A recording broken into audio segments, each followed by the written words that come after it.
My name is Maarten Sukel. I'm the artificial intelligence lead at the city of Amsterdam. And today I'm going to tell a story about how city services can be improved by AI, but also can have a bigger bias by AI. And for telling that story, I would like to show you some images and take you through some of the projects we have been doing and how we have been using artificial intelligence to enhance life in the city. I'm not sure if my slides are available.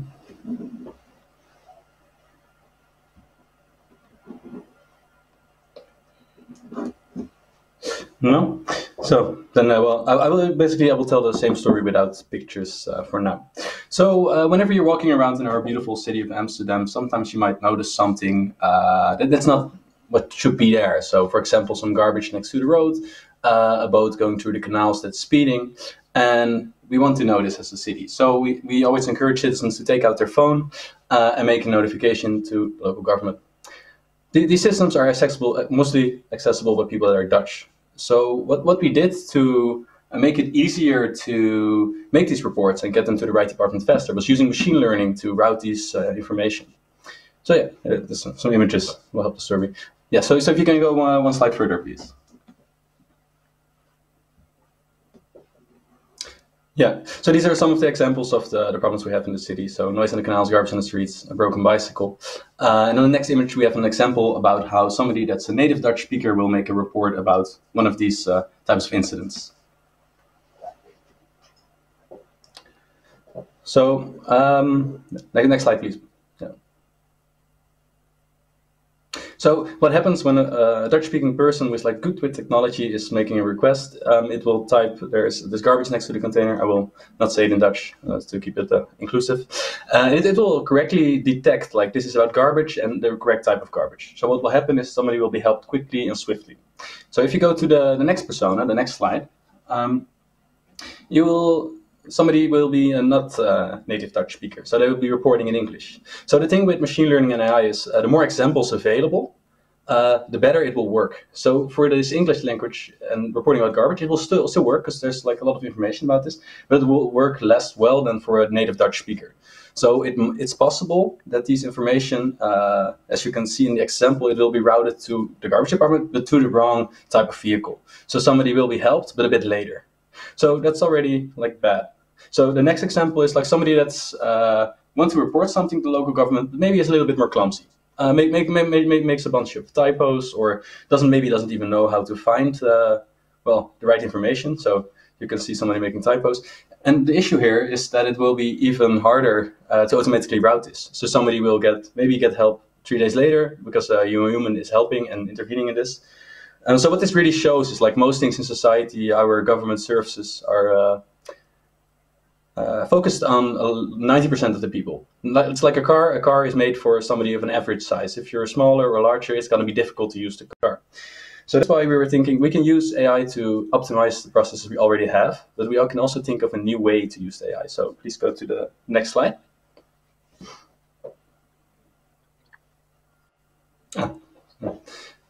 Yeah. So technology can be used to optimize government services. But by using this technology to do something better and faster, this can also make more differences within society. So we were thinking, okay, let's zoom out. Let's not do things how we did them before, but let's use these new possibilities within AI to solve this problem, or at least start working on solving this problem. So that's when we decided, let's put cameras with computer vision capabilities on cars. So we can be sure that the technology we make will work for the people. So on the next, I got a video of the system that's attached to cars. That's actually driving around Amsterdam right now to detect garbage in the city. So please slow the next slide. And the next one, yeah.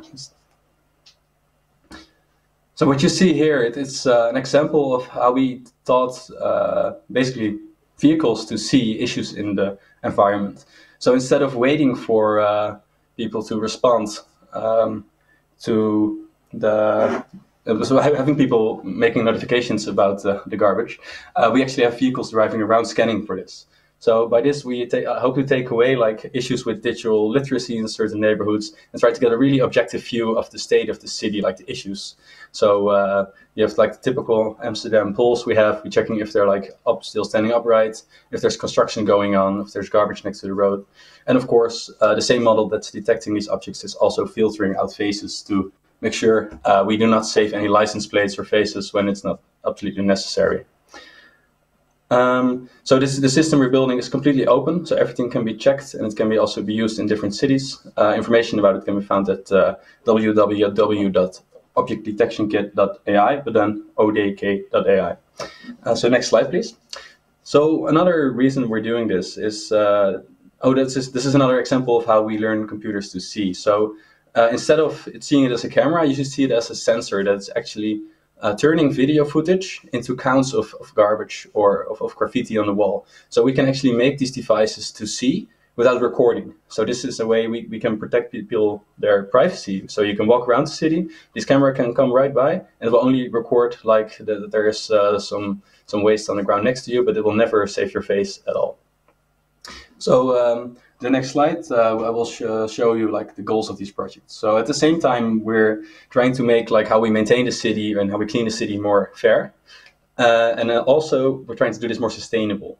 So you can see, of course, we can work more efficient and have less kilometers being driven by our cars. But at the same time, we can also work smarter. So if you know, for example, where wood is next to the road or where furniture is next to the road, you can give this a second life. We can recycle this, so it's much more sustainable. And more efficient. So in the next slide, we will. There's a video that shows like a few of the objects we can detect. So you can think, for example, about mattresses. We know where they are, and then we can collect them instead of them raining and having to be put in an oven, which costs a lot of energy. We can recycle them and turn them into resources, which is actually quite profitable. And yeah. So the next slide, please. This is the example. Let's see if it works. Yeah, so as you can see, like, sometimes furniture is put next to the road, and well, basically we're thinking about, can we notify like local thrift shops, hey, there's some nice things you can maybe even put in your store, and instead of recycling it, give it like a new life. Hopefully this will not scare you to come visit Amsterdam, because this is of course not the best parts of the city. We're recording, at least not the best moments. Yeah, next slide, please. Yeah, and the nice thing about it is it's actually running on smartphones, because, well, technology has become smaller. We used to have like this really big, we still have them, the big scan cars for checking parking violations. We can now put this on phones, like any phone. So we can attach it to bikes, we can give it to citizens just so that they can scan their neighborhood. We can attach it to any truck or a garbage truck that's already going around, or a local enforcement vehicle. So that's all became much easier. So in the next slide, please. So yeah, as I said, like this is all privacy by design. So the images we save for training the AI and machine learning, we remove faces and license plates. And we only save the images that are necessary. So this shows like several levels of filters we can apply to images. And this is like a sneak peek in how you could also use this technology. You could also, of course, use it to bust people. But we also think that using it in that way will increase inequality in the city, and that's not something we want. So in the next slide, I will again show like we're not even saving the images sometimes. So we're using all types of edge technology, IoT devices, smartphones to get this technology on the devices and turn them into sensors that can for the environment, so we can clean the city fair and efficient. So yeah, in the next slide, I will have like another sneak peek of a project we're working on. Next one, please. Going with the bikes. Yeah, so we have scans of the whole city. What we can do with them, we are using computer vision and object detection to detect the bicycle symbols. If we do this for the whole city, and then for every symbol basically detect the percentage of decay it has, we can get a really nice map for every borough, every neighborhood, to exactly see like how well is this maintained. And this is really nice because you don't use any of the processes that are already there in society, and if the systems about maintenance, you completely make an objective view. Not saying we have to throw away everything we're already doing, because the city is pretty good state, but this is like a nice way to have a new way of seeing the city and how well it is maintained. So that's something we're working on as well, amongst a lot of other cool AI projects where we try to make AI work for people. Yeah. So if you want more information on the final slide, you can follow me on LinkedIn. We have a website, as I mentioned, objectdetectionkit.ai, and the Amsterdam Intelligence magazine is on the city website, where you can read more about the projects we're doing and why we're doing these projects. So yeah, that's what I wanted to share today at this Next Generation Internet Summit.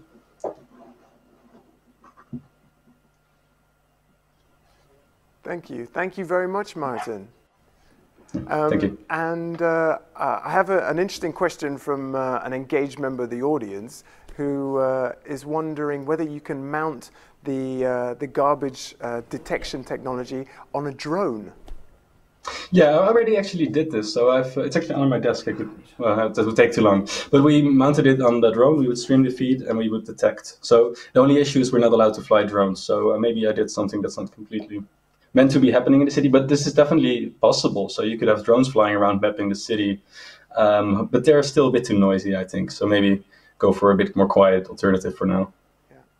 And you mentioned as well in your talk that you're very careful to not to capture license plate numbers of cars or people's faces when it's not absolutely necessary. But it's that last bit when it's not absolutely necessary that is going to scare a lot of people. So I'm wondering, what is the city of Amsterdam doing to kind of regain people's trust? Yeah, so we're trying to be completely transparent. Like every line of code that's made by our developers is public, so it can be checked. We're trying to do talks like this. We have a website with a lot of information of what we want to do. So I think that's the first step. We don't have all the answers yet. We're trying to make this technology work for the people and be privacy proof. But of course, yeah, it's still a camera attached to a car for now. So that's why we're exploring like new alternatives of even not using cameras at all, like different types of sensors with our responsible sensing lab we have. And at the same time, the weird thing with AI is sometimes you need to store images of faces or license plates to enable to detect them and remove them. So there's like a trade-off between being completely compliant and being privacy-proof. So that's just like this challenging field where the forces we're trying to balance and try to get the optimal result for people, their privacy eventually. Yeah. Does that mean the code is also going to be part of the registry that Turia Meliani announced at the beginning of the conference? Great. Definitely. Yeah, cool. Yeah. So we have a whole AI team working on these types of solutions, and every time we're going to be using something, like we say in production. So for the city, we're going to put this in the register, so people can go there, find information, hopefully even find exactly which algorithms were used and the data, if this is all possible to share. So we want to go transparent next level when developing these algorithms and these techniques. Fantastic. Thank you very much, Maarten. Go and play some piano. Thank you. And I will, definitely. Okay, take care. Hi, have a good day.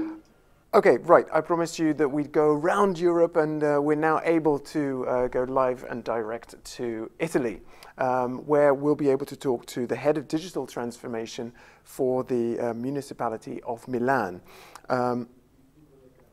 In July 2016, Milan adopted an integrated digital transformation plan based on 4 pillars: infrastructure, services, digital education, and digital skills.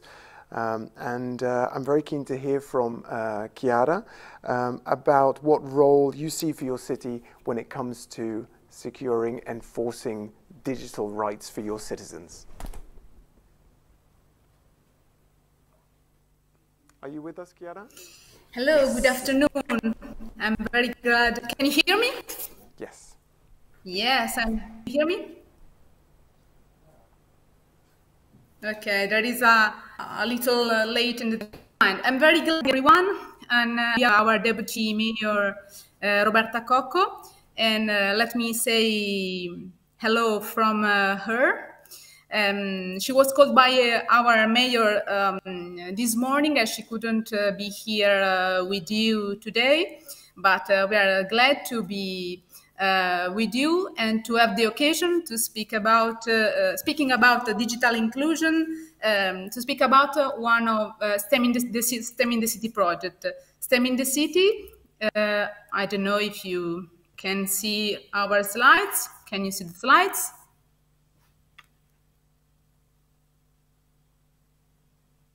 No answer. I don't know if you can see, if you manage to see my slides.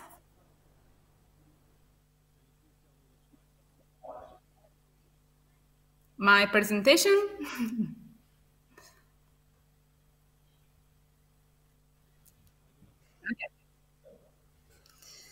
Okay, never mind. So I can quick explain our project. STEM in the City is an initiative with public and private sector partners aimed at removing the cultural stereotypes that distance girls from STEM studies.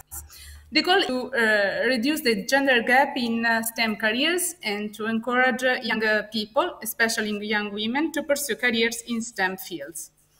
The STEM events take place every year in April, and is a project we built since our first year of the mandate in 2017. And so in 2020 was the fourth edition of the project. Is a project based to, as I mentioned, to improve the STEM careers and for young people, especially for women. Why STEM careers? Why science technology? Because together science technology are the perfect binomial to build a new world.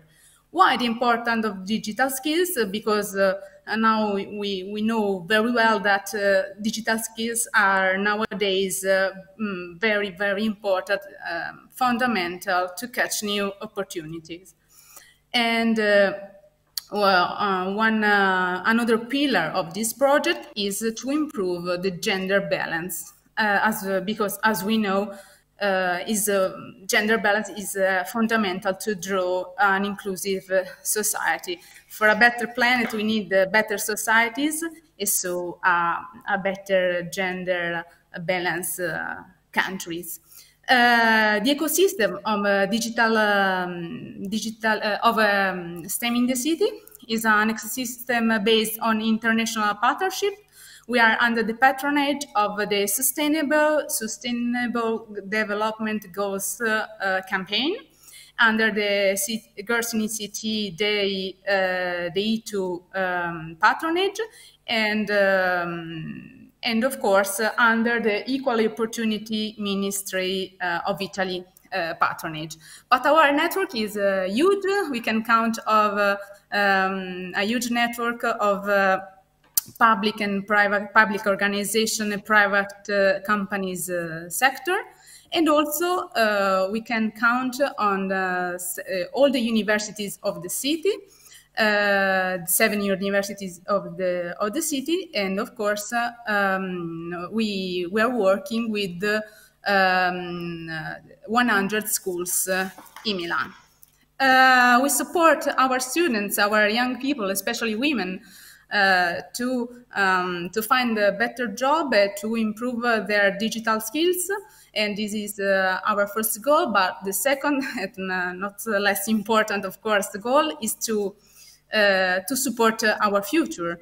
We are working with the Sustainable Development Campaign because we are working on their 17 SDGs, and especially on the fourth and the fifth goal. The fourth is quality education, and the fifth is on gender equality, as I mentioned before.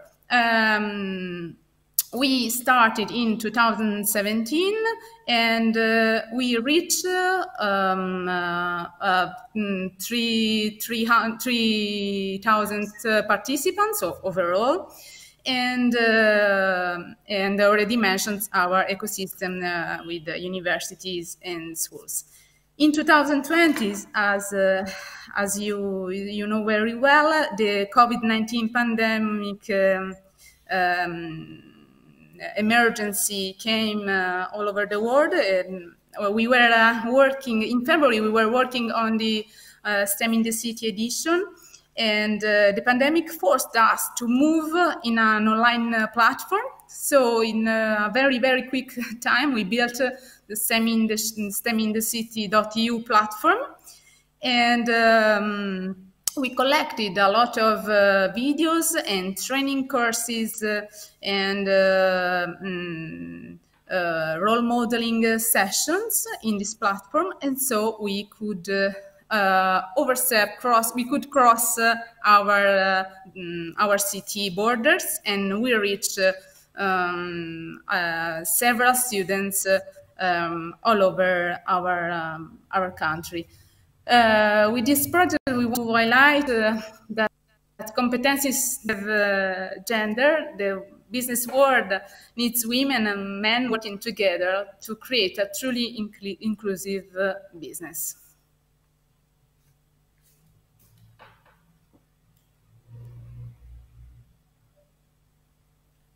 Chiara, it's clear that inclusivity is definitely one of your spearhead kind of focuses at the Municipality of Milan. I'm wondering, what do you do beyond just gender differences, to think beyond gender and also along the lines of race and sexuality? Is that something that the City of Milan is also trying to incorporate when it comes to this digital ecosystem?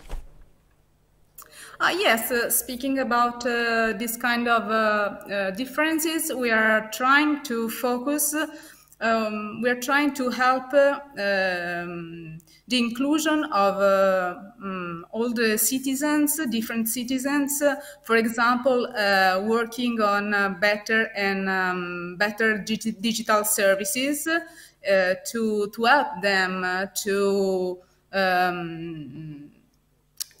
find easily information and services with other minority I can't groups, hear you. Such as LGBTQI or different racial groups. Do you have any initiatives, digital initiatives, specifically focused on those groups? No, right now we don't have an initiative on specifically for these groups. As I was saying before, we are working on the inclusion, working of the different languages. For example, we have we have all the nationalities here in Milan, so. We are a little part of the world here in the city, so we are working a lot with the different cultural approach, for example, in digital services, and to help these little or big communities to find their way to communicate with the municipality and to have the same level of services. Algorithm registry sound interesting for Milan, because Amsterdam has just announced that in an effort to make everything more transparent, I say everything, to make the code more transparent, the code that goes towards building all of these tools more transparent, they're going to make everything public. Does that sound like something that could be interesting for Milan? Yes, for sure. For example, Milan is working on a Milano data-driven project. Is the collection, analysis, and use of data that is extremely important to be more transparent, and also to take the decision on the basis of the data. So with the data, it is possible to understand where cities are projected, and to make better policies and to make them more transparent. Great. Thank you very much. Thank you for joining us at the last moment. Thank you. All the best. Okay, now onwards from Italy to its slightly northern western neighbor, France. Now I've given away how awful my geography is, so you can just do with that what you will. But we're going to France, and specifically the Bordeaux Métropole. We're going to talk to the digital and connected city lead for Bordeaux and its metropolitan area. Bordeaux has been pursuing an active policy to include citizens for several years, I understand. And Antoine, you're going to tell me all about that, aren't you? Yeah, sure. Thank you. And thank you for the great presentations. Yeah. Actually, I'm going to talk to you about what we've done, but also what we see ahead in terms of challenges facing not only Bordeaux, but probably most of European cities who are now partly in charge of the digital life of their fellow citizen. I would like to start briefly by a look back at what we've done before. On the first slide I sent, we've been basically addressing 3 challenges and developing 3 initiatives around the training of the first digital responders, let's call them like that. That is, people who are in charge of offering help to people who don't have the digital skills, and it's probably not necessarily their job to do that. There are social workers working in public administrations, in social services, but at some point, to have the person do what is expected from her to have access to certain benefits or anything, they have to give a hand, they have to provide some help, and that they are usually completely unprepared. So we have developed a training center for all these social actors, social workers. We have also been working on public Wi-Fi, which is something I will come back to later. And we have developed a center to train the trainers and have a scale-up effect because the needs are immense, as we will see. In my second slide, which is coming just after, this is a very simple vision. It's probably needed today to confess that we, in general, and I think it's true in many cities, civil servants, experts, people working with IT, have not been aware enough of the immense gap that's widening, actually, in some cases, between the people who are able to be completely autonomous with digital and those who lack some of the bricks that are needed to have a fulfilling, complete digital life. We've been focusing a lot on the skills in the last years because a lot of public administration as well as private companies have done their digital transformation, and we saw that some people, especially elder people, but not only, were lacking the needed skills to be able to be comfortable, to be digitally fluent, if you want. What we see now with the economic recession that's striking Europe is that some issues that have always been here in the first place, but we had just forgotten about that, are more visible than ever. I will talk about that later. It's the need to, the capacity to buy a computer, let's talk it like that, or a mobile phone, or a second one when it's needed within the family, and also the cost of connectivity. These might sound less fancy, less complex than the issues related to skills. They are the basis without which you can't do anything. The third slide is a quick look back. We are the main culprit, we public administration, either at European, national, regional, local level. We have been aiming at a radical goal of digital transformation, which is needed at a fast pace, but hasn't it been too fast? And now we have to do this retro onboarding because in our population we see that 20, sometimes 25, 30% of people just don't know how to cope with all these new interfaces, all these new screens, all these designs that are sometimes not entirely human friendly. How do we do that? And in France, as well as in many other countries, it's a rising priority. It's a rising concern because it's the digitalization plan, the transition toward digital will fail if it works only for 70% of the population. It's as simple as that. The next slide is a quick look back at what we've done. We've created one center in the very city center of Bordeaux to train the first responders, as we said.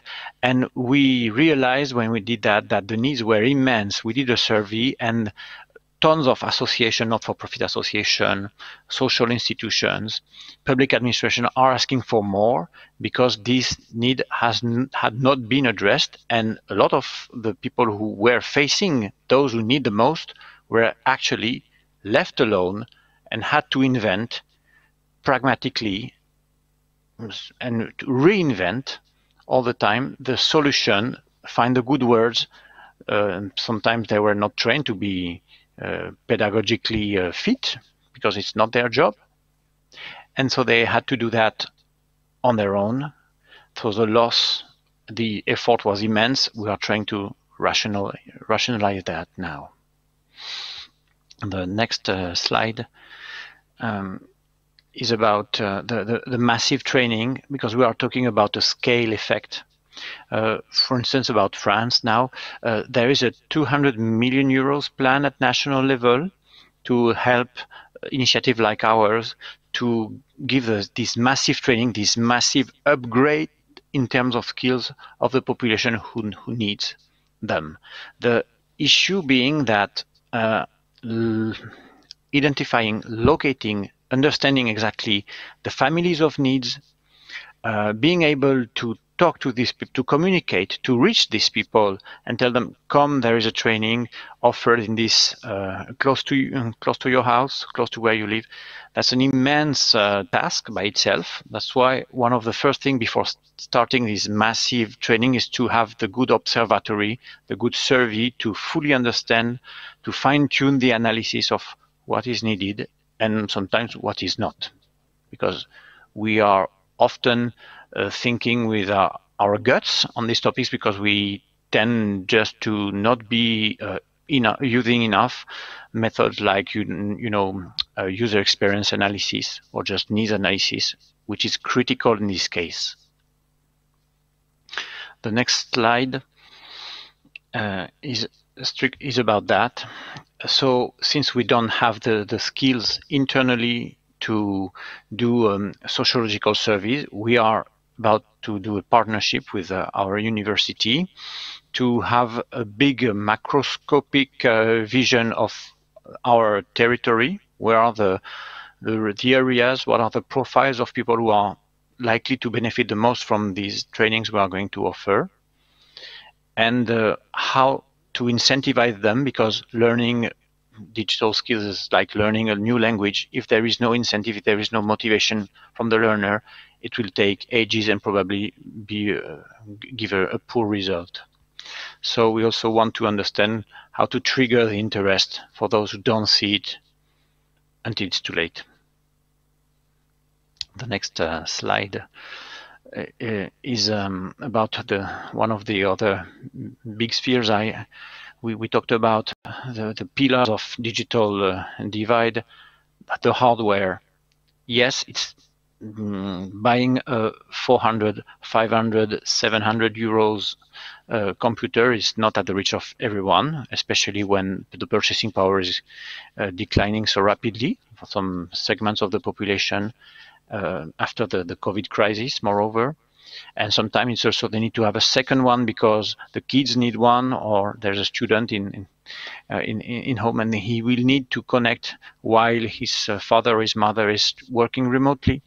So that's an issue. So we are working a lot with refurbishing companies, which is also something that has a green virtue, to make sure that very affordable computers, and sometimes for free, are given to those who expert that need. And the third main factor on the next slide that we are thinking about, which is probably the more complex, is the connectivity costs, because 30 euros, 40 euros monthly is a budget that will compete with food, clothes, public transportation budget in some households now that we are facing this tide of unemployment that's coming, that's already there. The next slide is related to that. We think that there was a hype around free Wi-Fi a few years ago. 10 years ago, a lot of cities were promoting that, very often targeting tourists or as a way to offer a comfort for people in public places. We see that it might be something more critical in terms of bridging the gap that we are facing in terms of connectivity. Especially, we had temporarily the hope that very low budget telephone data plans could do the job. They did not. There is still a need for quality connection for a lot of users. And the free Wi-Fi is something that we are putting on the agenda again here, like other cities do. The other slide I wanted to end with that because it's a crowd. Some of these people don't need at all our help. Others probably are waiting for us, even if they don't even know about our existence. We will have to make a continuous survey of what we are doing. That's a bit related to this observatory work we were talking about. And each time we start a new initiative, impact assessment, mandatory, immediately. It sounds probably very familiar to some of you. In some public administration, it's not necessarily systematic and frequent. We have to do that to ensure that all these people you see on this picture will be on board tomorrow and will be fully enjoying the promises we have been so much talking about. This was a bit our vision, a bit what we are doing, and also what we are foreseeing as big challenges for cities, inclusive cities, in the near future. Thank you very much, Antoine. I have one. There's one question I'd like to ask you to touch on one of the last points that you made there. That connectivity and hardware is a budget that's going to be competing for an increasing number of people, given the massive gap between the wealthy and the poor. It's going to be competing with the budget for food, the budget for clothes. Is it any longer an option? For instance, let's focus on the area where you work. Is it an option to live offline and still enjoy life in the city without having a digital footprint? That's a very good question. And I think in a way that you already know the answer in a way.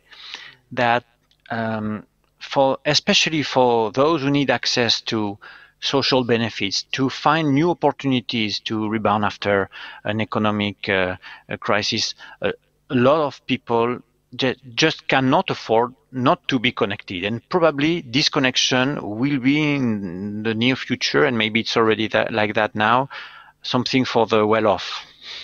You can afford not to be connected. But for most people, it's simply mandatory. Imagine, close your eyes, all the things you can't do today without a smartphone, without a computer, connected one, of course. So yes, we have to think this as a universal need. As you said, and it's true, it's competing with other universal needs. That's a big challenge, a big political one for sure. And we are going to hear about that in the coming months and years. Yeah, I mean, it's such a huge point that you make there, disconnection being a luxury for the wealthy. Do you think it's the responsibility of a city to be able to cater for citizens who choose not to have a digital footprint, let's say, or have we just gone way past that point? I think that it's impossible to think that this problem will vanish spontaneously, will go away like that. And telco operators have been doing a lot to try to crunch the cost and offer plans on a budget. Sometimes it's just not enough, as we said. And here it's probably a matter of a combination of public action, public policies at local level, of course, cities, but also at state level and at central level. If tomorrow, for instance, a compensation fund is created to help to subsidize the connection of those who need that.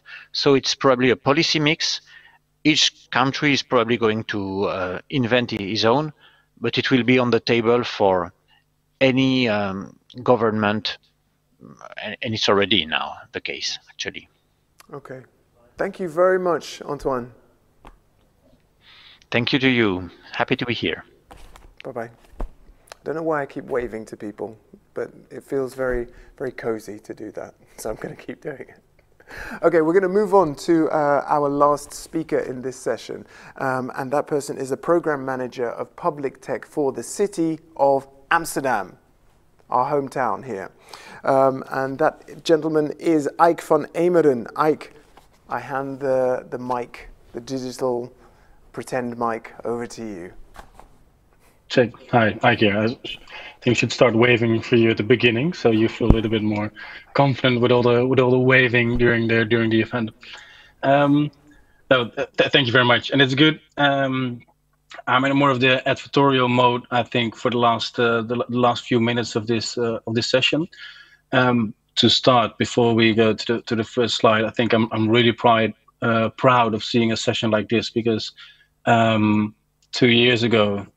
Well, not even 2 years ago, we started with the Cities Coalition for Digital Rights. And if you look at yesterday and today, all kind of great examples have been given from all cities worldwide.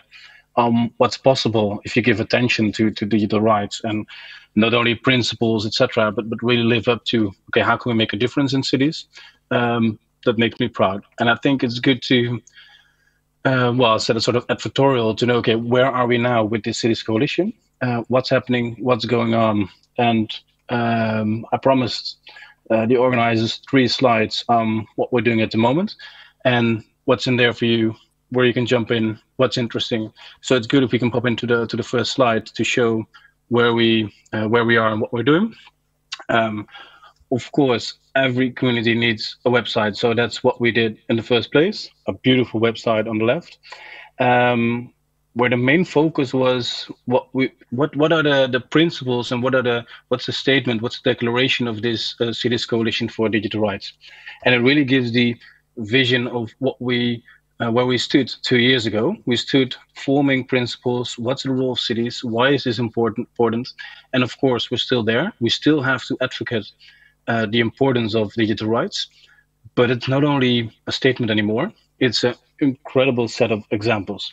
So somewhere this month, keep refreshing citiesfordigitalrights.org. I don't know the exact date we will launch someday. Our friends from Barcelona are leading the new website, and why I'm saying keep refreshing, because it's not only about the basic statements, it's about way more examples, like Bordeaux just gave us, Milan gave us, and there are plenty others, what kind of examples we have. And it's more about events. Every month there's an whole afternoon where cities share examples like we just did in 30 minutes. So if you want to engage, feel free, and now it's more open into the public. So I think that's where we are with a new website. In the next slide, you'll see it's not only about quick, dirty, it's also about well thought. Because if you go from principles, like 5 pretty bold principles we have with the Cities Coalition for Digital Rights, it's also about, okay, what does it mean? Where are the real problems? What are we fighting for? What's the thing that's wrong? So if you look at an example, the Digital Rights Expo, you see what's wrong, what's happening in society, and what we should fight. It's also about what can we do. So an example, yesterday and today, you could not have missed it. The algorithm register. I know Linda's in the chat.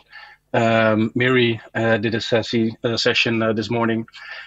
Those are examples which, of course, probably would have happened without the Cities Coalition for Digital Rights, but doing these kind of things together as cities, where it started, that's a story we should tell as well. So why is it worth engaging, and how do cities do this? So last year we published a small booklet.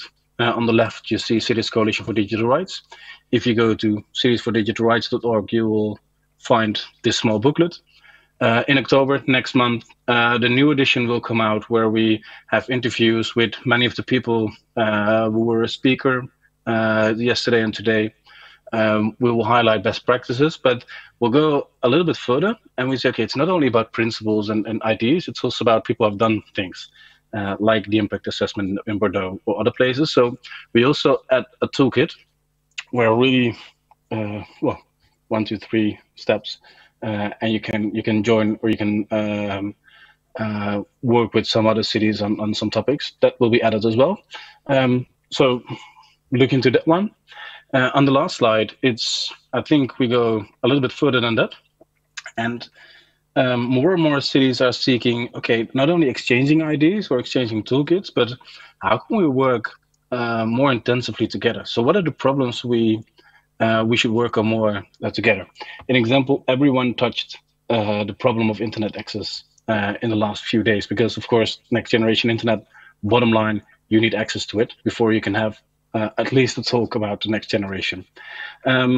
A lot of cities are trying, experimenting by themselves, but it's also about a step to procurement, or how do we design Wi-Fi protocols in public space? Like we have an example in Amsterdam, there's an example in Paris. So how do we work more intensively besides only sharing ideas?